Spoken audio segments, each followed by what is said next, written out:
It was a quiet Sunday evening in a small town outside Nashville, Tennessee. The streets were almost empty, except for a few cars rushing home before sunset. Nia Johnson, a 23-year-old waitress, walked out of the diner where she worked double shifts. Her shoes were worn, her apron stained, but her spirit was still kind. Life hadn't been easy for her. Her mom had passed away 2 years ago, and Nia had been doing everything she could to keep the rent paid and the lights on in their small apartment. Her paycheck barely covered groceries, and that night she had only $8 left in her wallet. It was supposed to buy her a small dinner before heading home, but fate had other plans. As Nia walked towards the bus stop, she noticed a big man sitting beside a black motorcycle on the side of the road. His leather jacket had a patch that read, "Hell's Angels." His bike looked rough, probably broken down, and his face, covered with dust and worry, showed exhaustion. Most people would have walked past him, scared or suspicious. But Nia stopped. "Sir, are you okay?" she asked softly. The man looked up, surprised. "I ran out of gas a few miles back. Been sitting here for over an hour. Ain't nobody stopped to help." Nia hesitated. She didn't have much, but she couldn't ignore him. She thought of how her mother used to say, "Kindness always finds its way back." "Baby," that voice echoed in her heart. Without a second thought, she reached into her bag and pulled out her last $8. "There's a gas station down the street," she said. "You can use this to get some gas." The man frowned. "You don't even know me." "Why would you do that?" "Because someone once helped me when I had nothing," Nia replied with a shy smile. "I guess I'm just returning the favor." The biker stared at her, speechless. His rough hand shook slightly as he accepted the money. "You sure you'll be all right?" he asked again. "I'll manage," she said, turning to leave. He watched her walk away, her small figure fading into the golden light of the setting sun. Something about her honesty and courage touched him deeply, something he hadn't felt in years. Later that night, Nia reached home hungry but peaceful. She sat on her couch with a cup of water, whispering a quiet prayer that the stranger made it home safely. She didn't know that her simple act of kindness was about to change her life forever. Because that man, rough-looking and tired, was no ordinary biker. He was a senior member of the Hell's Angels, and what he would do next would shock the entire neighborhood. But for now, Nia drifted to sleep, unaware that by helping one stranger, she had touched the hearts of 100 men who lived by the code. Never forget kindness. The next morning, the sunlight peeked through Nia's old window blinds. She stretched, still half asleep, her stomach growling from skipping dinner. She got ready for her morning shift at the diner, brushing her curls into a neat bun and putting on her faded blue uniform. It was another ordinary day, or so she thought. When she reached the diner, she noticed a shiny Harley-Davidson parked right outside. It looked familiar, like the one she'd seen the night before. The same black paint, the same skull decal.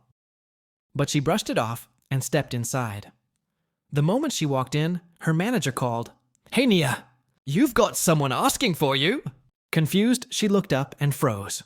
Sitting at the corner booth was the same man she had helped last night.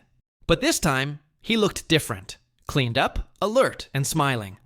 His leather jacket gleamed under the diner lights, and a silver chain around his neck reflected the sunlight. "Morning, kid," he said with a nod. Nia blinked, unsure how to respond. You made it home?" He chuckled. Yeah, thanks to you." "Name's Hank." She smiled nervously. "I'm glad you're okay." Hank leaned forward. "You didn't just help a stranger, sweetheart. You helped one of the Hell's Angels. And we don't forget kindness." The entire diner went silent. People turned to look. Everyone knew about the Hell's Angels. They had a reputation that made most folks nervous. But Hank's tone was calm, even gentle. "I didn't do it for anything," Nia said quickly. "You looked like you needed help." "That's exactly why it means something," he said. "Most people see our jackets and walk away. But you stopped." He reached into his jacket and placed an envelope on the table. "This is for you." Nia frowned. "What is it?" "Just open it," Hank said with a smile. Inside were several $100 bills. Her hands trembled as she tried to speak. I can't take this. It's too much." Hank shook his head. "You didn't ask for anything, but sometimes good deeds deserve a little blessing. My brothers and I talked last night. We've seen a lot of folks turn their backs on us, But you reminded us that kindness still exists. Her eyes filled with tears. You don't have to... He interrupted softly. I already did. And you might want to take tomorrow off work. Why? Hank just smiled. You'll see. With that, he stood up, gave her a respectful nod, and walked out of the diner. The sound of his motorcycle roaring to life echoed down the street, leaving everyone staring after him. Nia sat there stunned, holding the envelope against her chest. She didn't know what to think. All she'd done was give away her last $8. But it seemed like that single act had reached far deeper than she could imagine. As she looked out of the window at the fading sound of the Harley, she couldn't help but wonder what he meant by tomorrow. She was about to find out, because the next day, her quiet street would be filled with the thunder of 100 motorcycles coming straight toward her home. The sun had barely risen when Nia was awakened by a deep rumbling sound outside her apartment. At first, she thought it was thunder rolling through the Tennessee hills. But when the sound grew louder, steadier, and closer, she realized it wasn't thunder at all. Curious and half afraid, Nia hurried to the window and froze. The entire street was filled with motorcycles. Big, chrome Harleys stretched as far as she could see, parked neatly along the road, their engines still humming. Men in leather jackets, wearing the unmistakable Hell's Angels patch, stood in formation outside her small home. Her heart pounded. Neighbors peeked from their windows, whispering, some even calling the police. But the bikers didn't look angry or threatening. They stood calmly, helmets off, faces serious yet respectful. Then, from the front of the group, Hank stepped forward, his jacket gleaming, his smile warm. He called out, "Morning, Miss Nia." She opened her door slowly. What is all this?"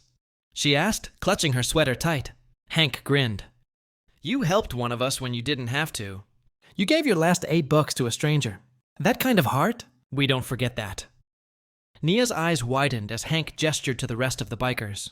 "These are my brothers. They all came to say thank you."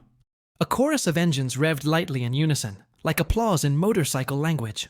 Nia couldn't help but laugh nervously, tears filling her eyes. I don't understand," she said softly. Hank nodded toward a truck pulling up behind the line of motorcycles. "We know times are hard, so we got together and decided to make things a little easier for you." The truck stopped, and 2 bikers hopped out carrying boxes, groceries, clothes, even a few small appliances. Another man rolled forward a brand new bicycle for the little boy next door, who often played on the sidewalk. Nia covered her mouth, speechless. "Oh my God." One biker smiled and said, "You gave when you had nothing. Now it's our turn." Then Hank handed her an envelope. Inside was a card signed by every biker who came, along with a check that made her knees almost buckle. "That's just to help you get back on your feet," he said. "Pay your rent, fix your car, buy yourself a meal that doesn't come from the diner." Tears streamed down Nia's cheeks. "I don't know what to say," she whispered. Hank smiled gently. "Just promise you'll keep doing what you did for me. Help someone else when they need it." For a long moment, the street was filled with silence. Then the roar of engines began again. One by one, the bikers revved up and rolled away, waving as they left. When the last motorcycle disappeared around the corner, Nia stood on her porch, holding the envelope close. Her heart felt full, overwhelmed, grateful, and forever changed. That day, the whole town learned something unforgettable. Kindness might look small, but when it reaches the right people, it echoes louder than 100 engines.